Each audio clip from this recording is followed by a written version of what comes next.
Segment of the night is called Pets in the News with Cats. Rawr! Okay. Let's talk divorce. Ooh, not a fun topic.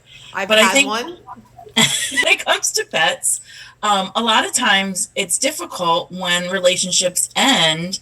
What happens to the pets? Yeah, what Because you have does? two loving parents, Ooh. and what do you do?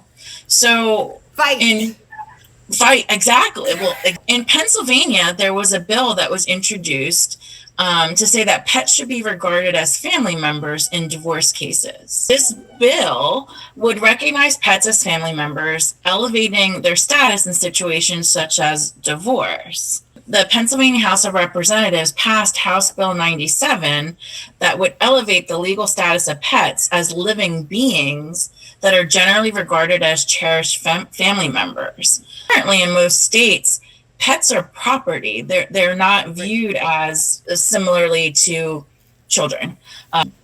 So really what the bill does, and the bill did pass, it's not been written into law, but basically it's redefining what a companion animal is. And so that way, that's how they are elevating the status of a pet in something like a divorce proceeding. Because the bill outlines specifics about shared schedules, custody arrangements, and even the division of costs when it comes to the pet.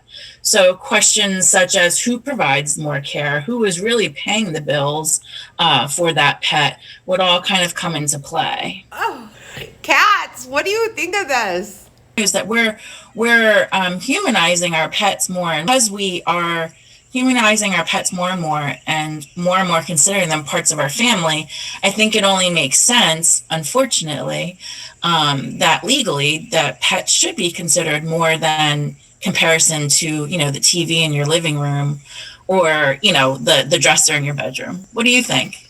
I'm taking my cats. If I ever was remarried going through a divorce, I'm taking the cats. There's no way. Chuck is always. Listen, he's been sitting here meowing for the last 40 minutes. Do you think this cat can live without me? No. I hear you and I feel the same way, but I think there's probably couples out there that would probably be saying the same thing.